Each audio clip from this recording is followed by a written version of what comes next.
The STEM Society. Welcome back to the STEM Society. My name is Cole Jackson. This is episode 112, and we're live. Thank you for joining me for another episode. I hope you had a great Wireless Festival weekend. In the UK right now, it's Wireless Festival, Drake Takeover. Apparently, he's been going crazy. I've only been able to see clips online, and it looks like it was great. I wish I could have got tickets. He had everybody there, and looked like it was some great performances. So if you went to Wireless, hit in the comments, tell me what your Wireless experience was like, because it looked like it was a good time. I really wish I could have got tickets, but they were sold out so fast, it was hard to get a hold of them. But without that being said, this week I only have one story, which I'm getting into the Nicki Minaj Twitter rant that she went into this past week.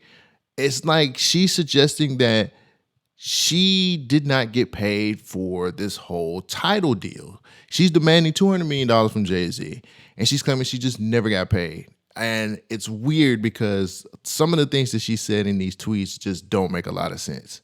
But here's the thing. There's no lawsuits. There's no paperwork. Nothing. Just tweets, a lot of chaos, and a lot of people going back and forth. And my whole thing has been, is she lying? I don't think she is. I think when there's smoke, there's fire, but I think she's just handling it the wrong way. Let's move into how this whole thing started with a little bit of backstory. Back in 2015, Jay-Z buys Tidal for like $56 million, which we all say Jay did a great job, great businessman. He's doing what he's supposed to do. Then he does something that's not really done on a lot of different levels. A lot of people don't really do this, especially when it comes to the music business. He gave equity shares around 3% to artists that he was really cool with. Nicki Minaj was one of those people. He also gave shares to J. Cole. He gave 3% share to Rihanna and Madonna. And there's a few others there. You can actually find the video where they launched it, and it was a cool thing. This was supposed to be the streaming service for artists. This was supposed to be the streaming service that's supposed to change the game, and artists are supposed to get more of a stake in this. And to this day, Tidal has been one of those streaming services that's been a better payout for artists than in any other streaming services. You can check the numbers and see that. So let's fast forward to 2021, where Jay-Z sells Tidal to Jack Dorsey, and he gets $302 million for that sale. Now, that was a very high price, a very high return for something that he bought for $56 million. I remember reading that story when it dropped, and I was like, he's making more money. Jay-Z is still that nigga. He knows how to make these deals go by.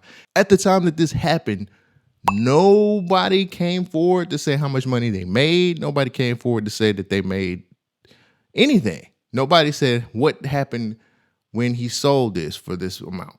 Nobody talked about the splits, and nobody talked about anything. Typical in the music industry, where nobody ever talks about what the splits are. So I'm thinking everything's cool.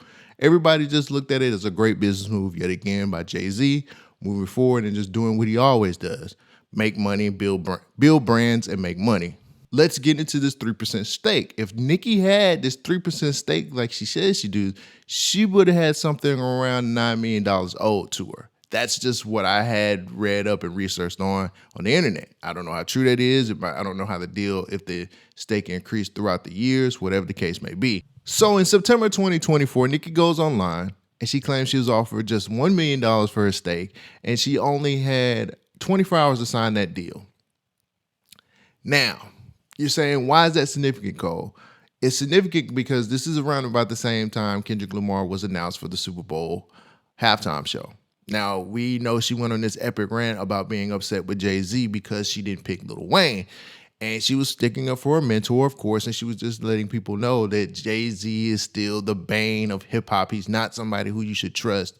Look at what he did to me in this deal. And I get it.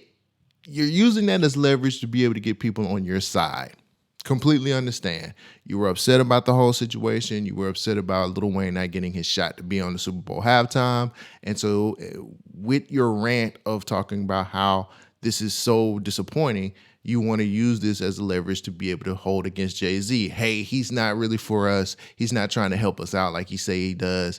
Look what he did to me. We really didn't get the specifics behind that whole situation either. We just got her side of it. During that whole time when she was going on this rant about Lil Wayne not being a part of the Super Bowl and all of these things, there was an episode of The Pivot where Steve Stoute came in and he was upset with Nicki Minaj about what was going on. Here's a clip from what he said on The Pivot podcast. That for a second, man. I'm not here to defend anybody. I really don't like when people who open up doors as black people get shitted on publicly like that. I just don't like it. I think in that case, what Nicki did was wrong. To bring up Tidal, his streaming company, that he gave you equity in, that you didn't sign the fucking paperwork, and that's the reason why you left millions of dollars on the table. That man didn't do nothing to you. I don't think that she got played in that whole situation. If she's a part of that deal, I really feel like she's good. Maybe she didn't get paid, but I don't think she didn't sign the deal. I think Steve Stoute maybe has a situation where he's not really one of those people who likes Nicki Minaj as well. She has a whole list of enemies, and I think Steve Stoute is probably one of them. But at the end of the day, you would be stupid not to take a 3% stake into a company that's a streaming company. It's what's happening right now. Like, streaming is one of the biggest things in the world. I would think that Nicki Minaj was a smart enough businesswoman to say, I can't miss out on this. I don't think a grudge against somebody that you don't like Jay-Z, would keep you from making a smart business deal. So let's fast forward into July 2025, where she goes into another epic Twitter rant about Jay-Z being somebody who has ruined hip-hop, who's ruined music, who's ruined touring, who's ruined business. She's also went into saying that Jay owes her between $100 to $200 million. She said that Jay-Z directly has not given her the money that she's owed. Desiree Perez has been a part of her getting played. The Tidal deal was a bunch of bullshit and she hasn't got what she was owed. Where this all stems from, I have no idea. I have no clue. There's really no rhyme or reason behind it other than saying she's owed money. Now, there has been rumblings of saying Nicki Minaj is broke. I don't believe those, first and foremost. There's no way she could come off the type of tour that she went on this past couple years and be broke. Unless the deal that she had when it came to touring had a lot to do with her still owing money to Live Nation. Now, I'm just speculating. I don't know these things. I don't know what is it to be true. I think that a lot of it just is exactly that, just rumors and hearsay. The fact of the matter is, if this is really what's going on as far as like you not getting paid, then why aren't you taking this to court? Why is there no legal documents out here? Why is there no lawsuit? Why is it just a public rant going on? If you really feel this strongly about Jay-Z owing you money, shouldn't you be taking him to court? Shouldn't you be trying to get what you're owed instead of trying to slander the man's name? And I get it. That's one way to be able to try to handle the situation. I think a lot of times people want to play these internet games to be able to use the court of public opinion instead of going to real court and actually getting a lawyer and actually getting what you're owed. I'm not going against what her methods are because 9 times out of 10 her methods work. But we're talking about a major businessman by the name of Jay-Z or Sean Carter or whatever you want to call him. And he's been doing business for a very long time. And I would think that you knew that. I know you have a really strong fan base, but they're not lawyers. They're not the people who can handle this whole situation the correct way. You need a legal system to be able to take care of what's been going on.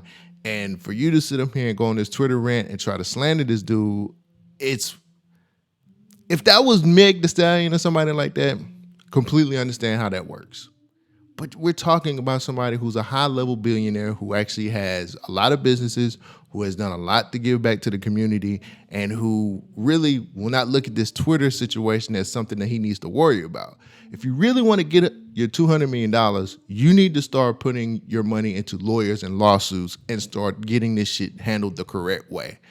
I think a lot of us discredit Nicki Minaj because this is the way she likes to handle things. And I'm not taking anything away from that because in a lot of instances, that shit gets done. Those fans of hers get things handled. But this is a completely different situation and you need to get legal representation to be able to get your money back. So even though you feel like this is the right way to do it, let me give you a little bit of advice, like a little cousin. You really should go the legal route and get you some lawyers. If you want your $200 million, take it to court. I don't care about somebody being too powerful. I don't care about he's a billionaire and all this other stuff. What I care about is you setting the precedent of actually getting your money back. And here's something else that really bothers me, or not bothers me, but here's something else that I don't really understand, because I have more questions than answers when it comes to this story. Why hasn't J. Cole or Rihanna or Madonna or any of these other people who had a stake in Tidal not coming forward with you on this whole situation? Is it because you might think they don't like you? Is it because you think that they are afraid of Jay-Z? Or is it the fact that maybe you didn't sign the deal like they did? Again, this is all speculation in my eyes. I don't know what's really going on. But I would think that it would be more people vocal about their stake and them not getting paid just like you are. Because it can't just be one person out of 12 people who signed this Tidal deal, and these 12 people who got 3% stakes. You can't be the only person who didn't get paid after the sale of this streaming service. I would think that if you're not getting paid, they're not getting paid. So I'm gonna end this whole thing with just a few more questions.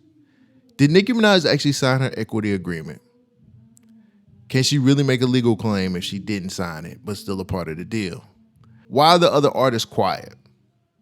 And will Roc Nation ever respond to this? Will Roc Nation, will Jay-Z, will anybody ever respond to this rant? Because right now, it's just blowing in the wind just like everything else in the internet. I'm always going to be an advocate for people getting paid and people getting their money.